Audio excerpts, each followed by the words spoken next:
मंदिर जिसको पहले कहा गया था कि आस्था का सवाल है, अब उसको बना दिया गया कि सत्ता का सवाल है। हम हर सवाल का जवाब मंदिर से दे देंगे। कोई बेरोजगार है, रोजगार की मांग कर रहा है तो उसको हम मंदिर दिखा देंगे। कोई शिक्षा की बात कर रहा है उसको हम दिखा देंगे। सवाल बिल्कुल ये है कि आज मंदिर के नाम पर ये जो सत्ता का खेल चल रहा है, धर्म के साथ सत्ता का खेल को जोड़ दिया गया है, ये बिल्कुल गलत हो रहा है। जो धर्म से जुड़े हुए लोग हैं वो खुद कह रहे हैं कि भाई कोई मंदिर जो बना नहीं पूरा, एक आधा अधूरा मंदिर, अभी बस आपके सामने मजबूरी क्या है, जल्दबाजी क्या है, चुनाव। और 19 में उस समय हम लोगों ने कहा था कि जो बाबूलाल मरांडी को, झारखंड विकास मोर्चा को इन लोगों ने भरोसा किया उस पर कि ये धोखा है, और वो साबित भी हुआ। तो हमें लगता है कि कोडरमा में तो माले की दावेदारी बहुत स्वाभाविक है। 400 सीट पार का जो नारा लग रहा है सर, जय श्री राम के साथ, अभी आप लोगों को इतना कॉन्फिडेंस कहाँ से आता है कि आपको लगता है कि नहीं असल मुद्दों पे ही बातचीत करेगी पब्लिक? तो उनसे पूछा जाना चाहिए ना, उनको कहाँ से ये कॉन्फिडेंस आ रहा है कि 400 सीट पार। तो जय श्री राम का नारे के साथ आ रहा है फंडिंग, इलेक्टोरल बॉन्ड, वो पूरा काला पैसा आ रहा है, उस पर पूरे सरकार का कब्जा है।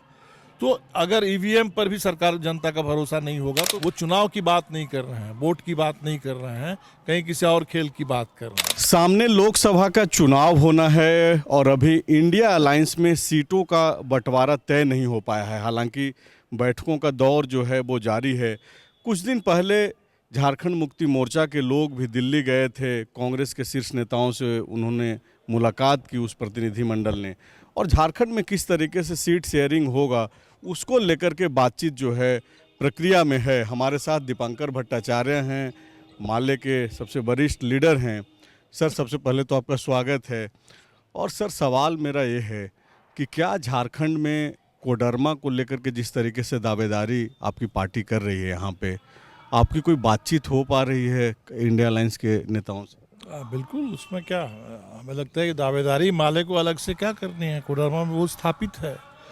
कोडरमा में 2009 में भी हम लोग सेकंड थे, 2014 में भी हम लोग सेकंड थे, और 19 में उस समय हम लोगों ने कहा था कि जो बाबूलाल मरांडी को, झारखंड विकास मोर्चा को इन लोगों ने भरोसा किया उस पर कि ये धोखा है, और वो साबित भी हुआ। तो हमें लगता है कि कोडरमा में तो माले की दावेदारी बहुत स्वाभाविक है, बहुत स्थापित है, और गठबंधन में जब भी कोई बात होगी तो मेरे ख्याल से इसको लेके कोई दिक्कत नहीं होनी चाहिए। और हम तो कहेंगे, बल्कि जो जेवीएम को पिछली बार 2 सीटें जेवीएम के लिए छोड़ी गई थी वो गलत साबित हुआ, और आज झारखंड में चाहिए कि वामपंथियों को वो मिले। चाहे कोडरमा में माले की बात करें, हम धनबाद में मासस की बात करें, तो अगर सार्थक एक तालमेल हुआ झारखंड में तो निश्चित तौर पर उसका बहुत अच्छा परिणाम आएगा। क्या आप लोग 2 सीट की बात कर रहे हैं, धनबाद और कोडरमा दोनों? माले की जहाँ तक बात है तो हम लोग कोडरमा की हमारी मांग है। हम समझते हैं कि धनबाद की भी वामपंथियों के लिए छोड़ना वो अच्छा रहेगा।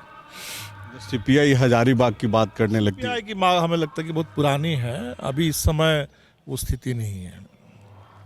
लेकिन अगर सिर्फ कोडरमा पे भी बात बनती है तब भी आप लोग इंडिया अलायंस के तहत ही चुनाव लड़ें? बिल्कुल, हमें लगता है कि बिहार और झारखंड दोनों जगह जनता भी चाहती है, परिस्थिति भी ऐसी है कि संपूर्ण तालमेल बिल्कुल होना चाहिए। सर, लेकिन अभी जिस तरीके का जो पूरे देश भर में जो इशू एक छाया हुआ है राम मंदिर को लेकर के, सबसे पहला सवाल तो ये कि चूँकि ट्रस्ट की ओर से सारे लोगों को न्योता गया है, तो क्या माले के नेताओं को भी आमंत्रण मिला है?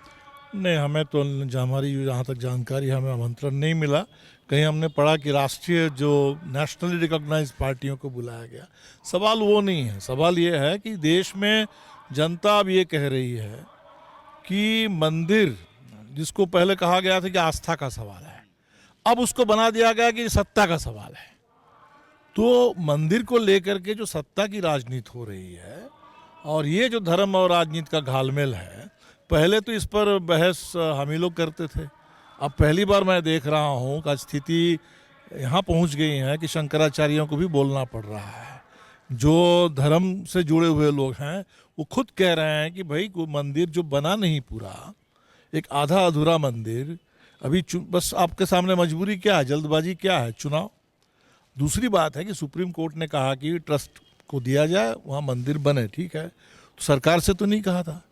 सरकार का लोकतंत्र में काम है, जो सरकार की जिम्मेदारी है वो सरकार निभाती नहीं है।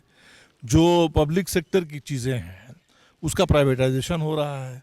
जहाँ पब्लिक का हक बनना चाहिए एजुकेशन पर, हेल्थ पर, रोजगार पर, जहाँ सरकार को जवाब देना चाहिए वो नहीं है। और धर्म जो बिल्कुल एक निजी मसला है, लोगों के अपने निजी विश्वास का सवाल है, आस्था का सवाल है, सरकार का कोई मतलब बनता ही नहीं है इसमें, उसको उसका सरकारीकरण किया जा रहा है। तो बिल्कुल उल्टा हिसाब किताब है। और इसीलिए हमें लगता है कि सवाल वो बन गया है, वो कौन जा रहा है कौन नहीं जा रहा है, किनको बुलाया जा रहा है किनको नहीं बुलाया जा रहा है, ये सवाल ही नहीं है। सवाल बिल्कुल ये है कि आज मंदिर के नाम पर ये जो सत्ता का खेल चल रहा है, धर्म के साथ सत्ता का खेल को जोड़ दिया गया है, ये बिल्कुल गलत हो रहा है। और मैं समझता हूँ कि देश में ज़्यादा से ज़्यादा लोग अब इसको समझने लगे हैं। लेकिन सर, आप एक तरफ बोल रहे हैं कि देश में लोग समझने लगे हैं, उससे पहले आपने एक बात कही कि पहले हम लोग इस तरीके की बात करते थे, यानी कि वामपंथी पार्टियां, अब शंकराचार्य भी बात करने लगे हैं। लेकिन जो सुनने वाले लोग हैं सर, वो नहीं सुनने को तैयार हैं, समझने को तैयार हैं। वो तो आपकी नहीं सुनते थे, उतना तक तो चल रहा था, अब तो शंकराचार्य तक की नहीं सुन रहे हैं। नहीं, बिल्कुल लोग सुन रहे हैं। देखिए, समय समय की बात होती है, समय समय की बात होती है। तो आप देख लीजिए कि लोगों के मन में जो सवाल है, कोई अगर ये सोच ले कि भाई मंदिर हो गया है, मंदिर दिखा करके हम हर सवाल का जवाब मंदिर से दे देंगे, कोई बेरोजगार है, रोजगार की मांग कर रहा है तो उसको हम मंदिर दिखा देंगे, कोई शिक्षा की बात कर रहा है उसको हम दिखा देंगे, किसान को हम मंदिर दिखा देंगे, ये नहीं होने वाला है। इसमें जो भी लोग मुगालते में है वो मुगालते में रह जाएंगे। दीपंकर भट्टाचार्य को इतना भरोसा है कि राम मंदिर कोई फैक्टर नहीं रहेगा लोकसभा चुनाव में, और जो असल के जो मुद्दे हैं रोजगार के, किसान के, वो बिल्कुल बिल्कुल बिल्कुल। एक सवाल, चूंकि बिहार में आप लोग सरकार में हैं आज के डेट में, वहाँ पे इतनी बड़ी संख्या में नौकरियाँ दी जा रही है, लेकिन उसकी चर्चा तरीके से नहीं हो पा रही है। क्या आप लोग वो एक परसेप्शन बनाने में आप लोग सफल नहीं हो पा? बाकी तो चर्चा के माध्यम तो आप लोग हैं, आप लोगों को करना चाहिए। पे लोगों को जहाँ सबसे ज़्यादा बड़े पैमाने पर हमें लगता है कि बहुत सालों के बाद अब नियुक्ति की चर्चा हो रही है। अब उसके बाद भी कुछ मुद्दे हैं, लोगों को सही जगह पर नियुक्ति मिल रही है नहीं मिल रहे, वो सवाल रहेंगे। जो टीचर को जहाँ किसी ज़िले में भेज दिया जा रहा है वहाँ उनके पास आवास है कि नहीं, रहने की जगह है कि नहीं, वो मुद्दे आएंगे। लेकिन पहली बार बहुत दिनों के बाद फोकस चला गया है नियुक्ति पर, तो हमें लगता है कि बहुत अच्छी बात हुई है बिहार में। बिहार में अगर कुछ ही अच्छी चीज़ें अगर हो रही है तो उसमें सबसे एक नंबर पर यही नियुक्ति की बात है, और इस पर चर्चा बिल्कुल होनी चाहिए। सर, एक चर्चा ये भी होते रहती है, खास करके बिहार को लेकर के जो नेता हैं नीतीश कुमार, उन पे सवाल उठते रहता है और हमेशा एक क्वेश्चन मार्क उनके ऊपर रहता है कि क्या वो कंटिन्यू करेंगे या फिर से जो है पाला बदलेंगे। क्या आप जैसे नेताओं को भी ये चिंता रहती है या फिर आप लोग एश्योर हैं? नहीं, कोई चिंता की बात नहीं है। हमें लगता है कि देखिए, बिहार में नीतीश जी जब इधर आए तो हमें लगता है सोच समझ कर ही आए हैं। हम तो नेताओं के अनुभव पर चलते हैं, अब नीतीश जी एक अनुभवी नेता हैं और इसीलिए जो खुद कह रहे हैं उस पर भरोसा करना चाहिए। 400 सीट पार का जो नारा लग रहा है सर, जय श्री राम के साथ, अभी आप लोगों को इतना कॉन्फिडेंस कहाँ से आता है कि आपको लगता है कि नहीं, असल मुद्दों पे ही बातचीत करेगी पब्लिक? तो उनसे पूछा जाना चाहिए ना, उनको कहाँ से कॉन्फिडेंस आ रहा है कि 400 सीट पार? तो जय श्री राम का नारे के साथ से आ रहा है, वीवीपैट से आ रहा है, कहाँ से आ रहा है ये? 400 सीटें देश में, भारत में आप देख लीजिए, चुनाव में पूरा दक्षिण भारत में कहीं बीजेपी नहीं है। 400 सीट पार का जो नारा दे रहे हैं, इसका मतलब ही है कि चुनाव में वो चुनाव की बात नहीं कर रहे हैं, वोट की बात नहीं कर रहे हैं, कहीं किसी और खेल की बात कर रहे हैं। और इसीलिए हम तो समझ रहे हैं कि जो इस बार वकीलों ने भी जो पहल की है, बल्कि इसको बिल्कुल मुद्दा बनाना चाहिए 100% वीवीपैट की काउंटिंग। वीवीपैट में पर्ची, वीवीपैट का मतलब है voter verifiable paper audit trail. तो अगर वोटर ने वेरीफाई नहीं किया और वोटर के हाथ में वो पेपर नहीं आया, तब उसका वीवीपैट का मतलब क्या? बेमानी है।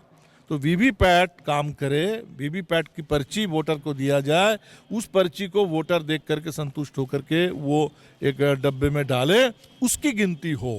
और वो एक तरीके से बैलेट के विकल्प का काम करेगा। और बिल्कुल अभी तो हमने कुरैशी साहब को भी बोलते हुए सुना, उन्होंने कहा कि अगर सवाल है कि चुनाव में जनता का भरोसा, जनता के मन में कोई सवाल नहीं होना चाहिए कि हमने किसको वोट दिया, वोट किसी और को मिल गया, ये शक नहीं होना चाहिए। तो जनता का भरोसा उसको स्थापित करने के लिए 100% वीवीपैट की गिनती, कोई समय नहीं लगेगा, थोड़ा बहुत ईवीएम से गिनती में ज़्यादा समय लगेगा। तो बिल्कुल हम तो चाहते हैं कि इस पर जो वकीलों ने पहलकदमी शुरू की देश भर में, हम तो चाहते हैं कि एक वकीलों का ये आंदोलन बन जाए देश में कि लोकतंत्र की हिफाजत करने के लिए। नहीं तो जिस तरीके से इलेक्शन कमीशन पर सुप्रीम कोर्ट ने कहा, सरकार ने बदल दिया, इलेक्शन कमीशन पर पूरे सरकार का नियंत्रण रहेगा। इलेक्टोरल फंडिंग, इलेक्टोरल बॉन्ड, वो पूरा काला पैसा आ रहा है, उस पर पूरे सरकार का कब्जा है। तो अगर ईवीएम पर भी सरकार जनता का भरोसा नहीं होगा तो पूरे चुनाव पर जनता का भरोसा खत्म हो जाएगा इस समय देश में।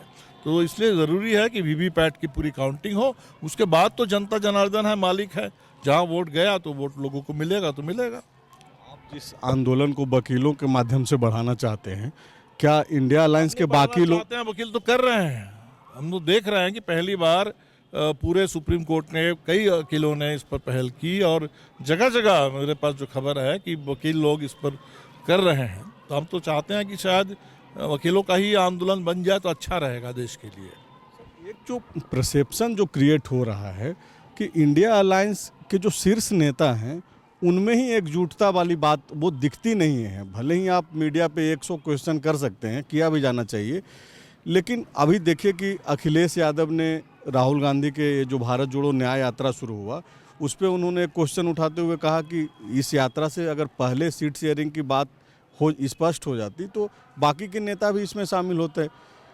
ममता बनर्जी कभी कुछ बोल दे रही हैं, नीतीश कुमार को संयोजक का पद ऑफर किया गया, वो अभी तक एक्सेप्ट नहीं किए हैं। तो ये सब जो चीज़ें पब्लिक के पास जाती हैं तो थोड़ा क्वेश्चनेबल सिचुएशन। ठीक है, मैं निश्चित तौर पर देखिए, इंडिया इस समय परिस्थिति की मांग है, जनता की चाहत है।